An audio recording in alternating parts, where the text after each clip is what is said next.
Mga kababayan, may mainit na balita sa Middle East na pwede talagang makaapekto hindi lang sa rehiyon kundi pati sa buong mundo. Si Donald J. Trump ay nagbigay ng ultimatum sa Iran hanggang April 6, 2026, 8 p.m. Eastern Standard Time para tanggapin ang peace plan ng Estados Unidos. Kasabay nito, pinalawig ang temporary pause sa US military strikes mula 5 days naging 10 days, allegedly sa request ng Iran. Samantala, pinag-aaralan ng Pentagon ang pagpapadala ng 10,000 karagdagang US troops sa Middle East, at isa sa pinaka-critical na target nila ay ang Kurd Island, na humahawak ng halos 70% ng oil exports ng Iran. At kung iikot natin sa buong sitwasyon, may cryptic video ang White House na nagbabadya ng exciting announcement. Para mas maintindihan pa ang usaping ito, manatiling nakatutok at makinig ng mabuti, dahil sa susunod na mga minuto, tatalakayin natin ang lahat mula sa military build-up, strategic targets, posibleng escalation, hanggang sa epekto sa ekonomiya at sa Pilipinas.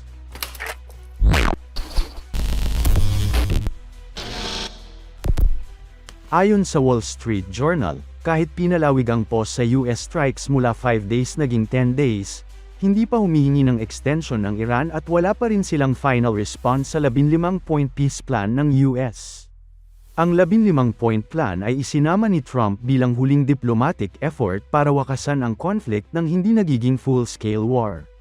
Sakop nito ang mga mahahalagang punto tulad ng nuclear program limits, economic sanctions relief, reduction ng military presence sa Persian Gulf, proteksyon para sa mga oil shipping lanes.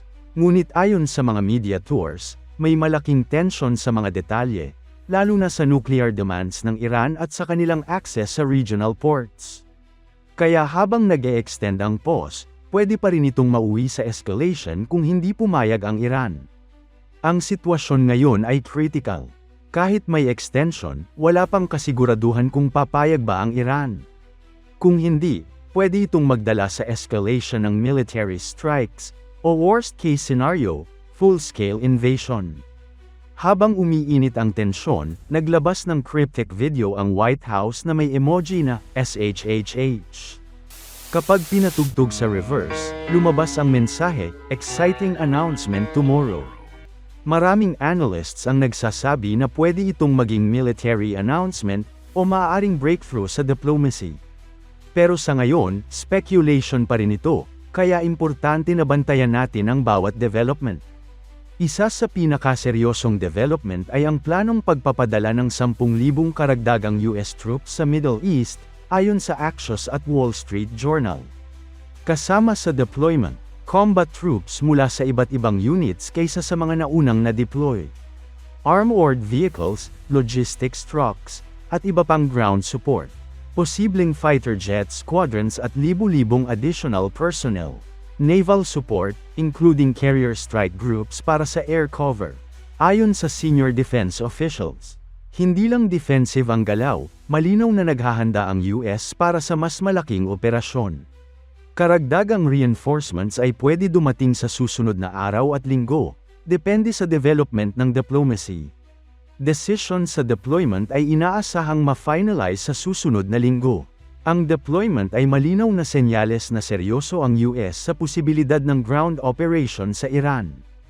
Kung titingnan natin, hindi ito basta-basta, naghahanda ang Pentagon ng logistics, supply lines, at coordination sa naval units para siguraduhing mabilis at maayos ang operasyon kung sakaling mag-escalate. Isa sa pinaka-critical na target ay ang Kurd Island, na humahawak ng halos 70% ng crude oil exports ng Iran. Bakit importante ang Kurd Island? Ito ang pangunahing hub ng Iranian oil exports sa Persian Gulf. Kontrolado nito ang shipping lanes na dumadaan sa Strait of Hormuz. Kapag nasira o nasakop ito, pwede itong magpahina sa ekonomiya at military funding ng Islamic Revolutionary Guard Corps o IRGC. Ayon sa CNN, pinag-aaralan ng Pentagon ang dalawang opsyon. Seize ang Kurd Island, kontrolin ang isla at pahinain ang ekonomiya ng Iran. Bombahin ang oil infrastructure, tuluyang pahinain ang kakayahan ng IRGC. Ang opsyon na ito ay delikado, kasi kahit maliit na military engagement sa Persian Gulf ay pwede magdulot ng regional instability. Pero para sa US, strategic advantage ito, paghinaan ng Iran ng resources at control sa shipping lanes. Malapit sa Kard Island ang Strait of Hormuz, isang critical choke point sa global oil supply. Humigit kumulang 20% ng global oil supply ang dumadaan dito. Anumang military action sa Strait of Hormuz ay pwede magdulot ng pagtaas ng presyo ng langis sa buong mundo, epekto sa global economy, direktang epekto sa Pilipinas, lalo na sa presyo ng gasolina at bilihin. Kapag nagkaroon ng labanan dito, hindi lang Iran at US ang maaapektuhan, pwede ring ma-delay ang international trade, shipping insurance rates tataas, at may risk sa global energy security. Para mas maintindihan ang context, hindi ito bago. Matagal nang tense ang relasyon ng US at Iran. 1979, Iranian Revolution at hostage crisis sa US Embassy. 1980s, Iran-Iraq War, kung saan indirect involvement ang US.